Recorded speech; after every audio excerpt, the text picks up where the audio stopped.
Hi guys! Good afternoon! Ito na, nakapagtunaw na ako ng sabon at binabad ko na yung aking mga uunahin kusutin na damit. Ito yung mga light color.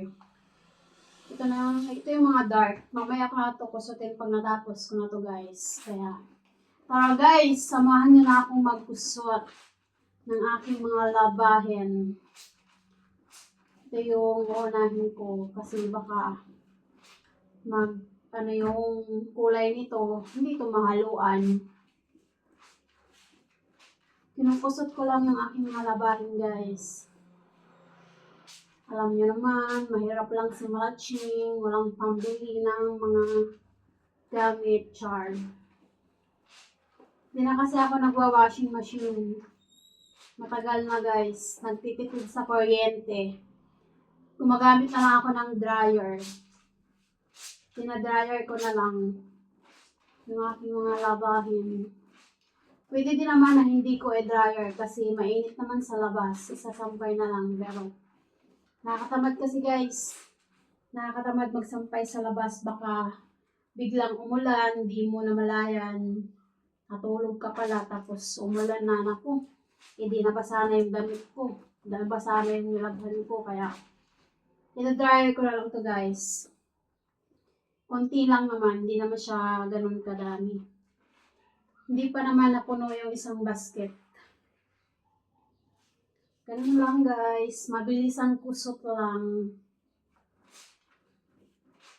Hindi naman ganun kadumi yung aking mga labahin. Hindi naman galing sa putikan yung aking mga labahin guys. Kaya, light lang yung kusot. Kilikili, sa manggas, at sa liig lang. Ganun lang. Kapag naman kasi kinusot mo ng sobra yung mga damit mo, naku, baka nagkapunit-punit na. Kaya, ano lang, light na kusutan lang.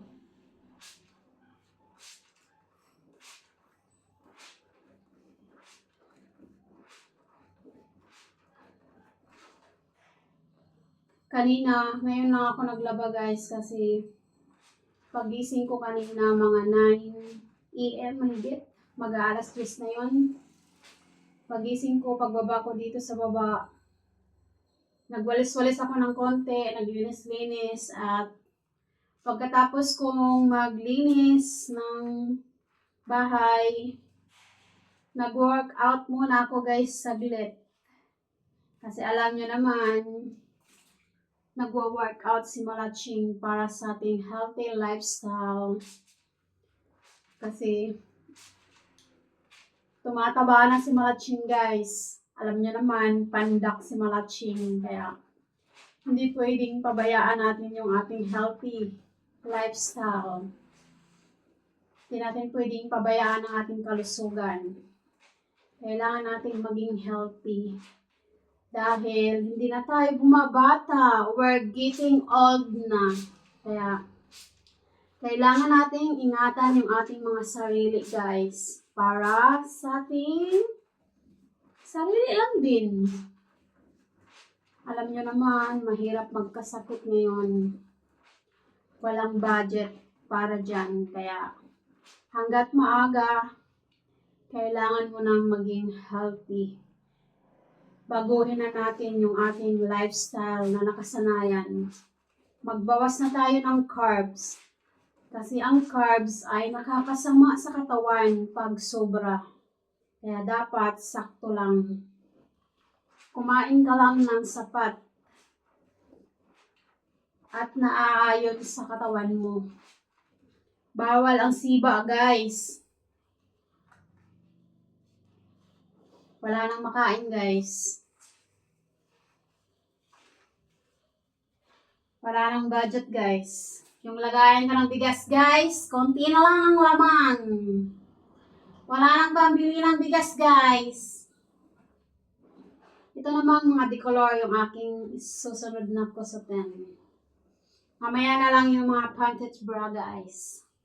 Ito na lang muna. Pag natapos to, yung mga pambahay naman, guys, tsaka medyas. Yan naman ang kukusutin.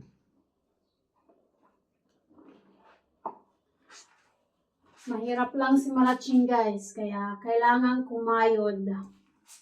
Kailangan ingatan ng ating mga sarili.